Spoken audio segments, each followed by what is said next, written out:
你好，这是我的英文课。我的老师是 O'Connor 老师。今天我们讨论 Shakespeare 的书。我们读了 Hamlet，所以我们今天要说，我们觉得 Hamlet 有什么意思，谁要做什么，我们觉得谁很好，谁不好，什么的。Because there are many ways. This is about young love, about sex and love, about betrayal, about what happens when a country is taken over by evil forces. What does that do to the individual? So it's about living under certain kinds of political systems.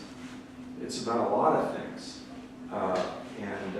just to keep our eyes on the ball here.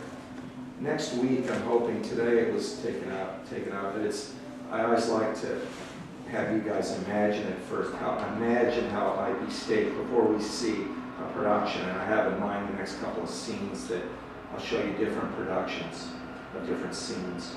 So you'll see a little variety. But let's just review yesterday,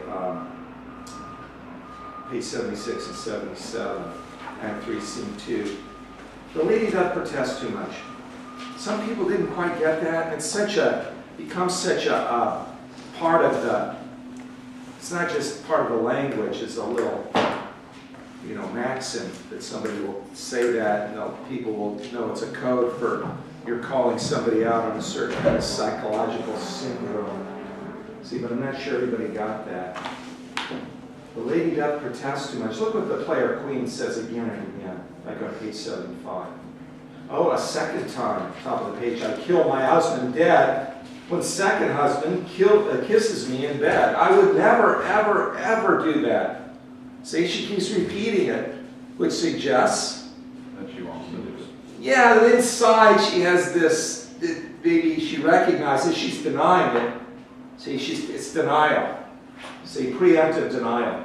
See, so if someone says, no, no, no, I will never have sex before marriage. Ever, ever, ever. Like every lunchtime, this person's going on about how never having sex before. It gets I think the lady doth protest too much.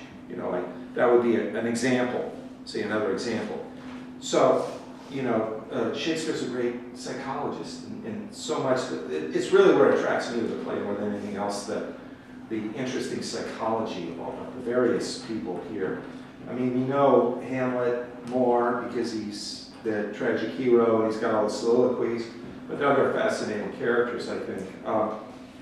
But also, just that everybody got, we didn't touch on yesterday, page 77. Hamlet pops up, kind of this is kind of back and forth with Ophelia and his mother, and then he pops up and he says, come on, let's get on with it. And he says, here's Lucianus, one nephew to the king. And then thoughts black, hands apt, drugs fit, and time agreeing, confederate season, else no creature seeing. So he goes out, pours poison. And Hamlet's kind of commenting, look what he does. Why is he the nephew? The play's the thing where I'll catch the conscience of the king. And it's clear. Do you know, did this speech just happen to be in there, do you think, in The Mousetrap? You know what I mean? This is like a little detail. Remember when he met the players and he was kind of telling Polonius to go show them their quarters? Remember what he said to them about the play that he wanted them to act? He told them, do you think you guys could learn another couple speeches in order to give time for the play? Yeah. Sure. Yeah. So he wrote it. Sure. And so people think it's probably this is one of them. Why did he make him the nephew? Yeah, thanks, Clayton. That's too much blowing around. Yeah. Not all the way. We want just a crack at it. That's good. Good. Yeah. Taylor. May it have to do with Hamlet being Claudius's nephew by using the nephew to kill the king, kind of gives Claudius that hint that Hamlet actually knows what happened. Yes. Before we talked about the climax yesterday, where now they both know they're face to face here. Because it wouldn't be just like a coincidence. It wouldn't be a coincidence, but it's so close to what the ghost said, how Claudius killed him. It's okay, the king's gonna, he says before, he says, is there no offense in this? See, like I'm sort of picking up now where you're going. But again, why wouldn't you have the brother of the king? So blatant. It's really good. Too blatant? Too obvious. Too obvious? So Any? Hamlet's like a little bit of threat. A little bit more, Carissa. So like if the nephew kills the king, then like it's Hamlet saying to Claudius like I'm gonna kill you. I'm gonna Well, yeah. I think that's a good idea. We don't know, but that would make sense. So good. Then we touched on that. And we're saying it's a great scene where Hamlet, you can imagine, like he's just done it. He just exposed the king. And, you know, how would it be? He's kind of in one of his little frenzies, you know, he's off to Polonius and Rosencrantz and Guildenstern, you know. And then we were talking yesterday about that great speech on 81 about, here, play this. He was like, yeah, Guildenstern said, I don't know how, you know. He goes, well, you think you can play me, blah, blah, blah. You think I'm just a pipe? See? You can sound what notes you please. No. Okay, and then, just to review that we talked, now I can drink hot blood. Right, Avery, you were talking about this. Now I can drink hot blood. It's almost like Hamlet's possessed, or he's just. And we're talking about it was good. Whoever said this, Avery or someone else, that like he realizes he's in this mood. He's in this bloody mood. He could kill someone now, but he also knows that he doesn't want to do that because he's about to go up and say, "I'll speak daggers to her," but he used none. Okay, this is a good scene. This one you did for today. First question was the chapel scene. So there's lots of action here, lots of interesting stuff. This is why I want to talk about it before we see it together. Is it clear, some of you focused on this, is it clear why the king can't pray? He's there seeming to pray, wanting to pray. Cruz. There was a line.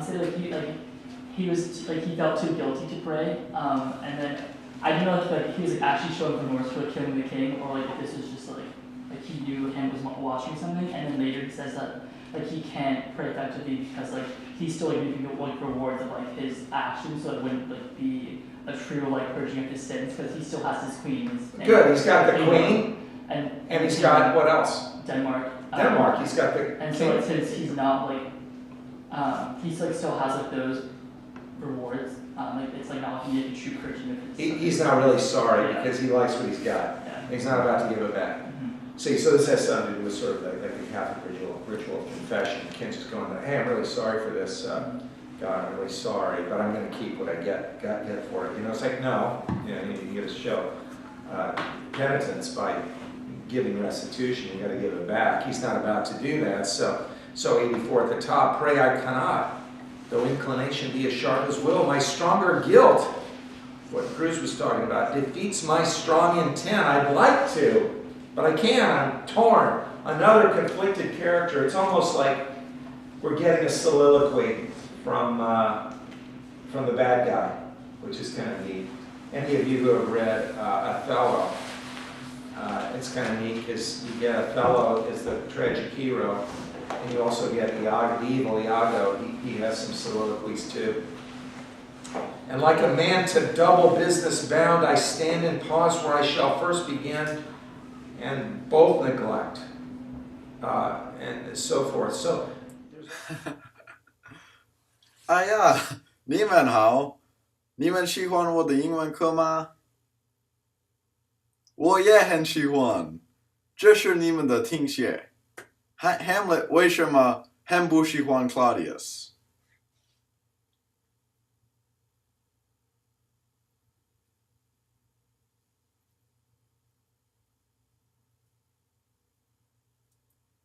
因为 Claudius 杀了 Hamlet 的爸爸。再见。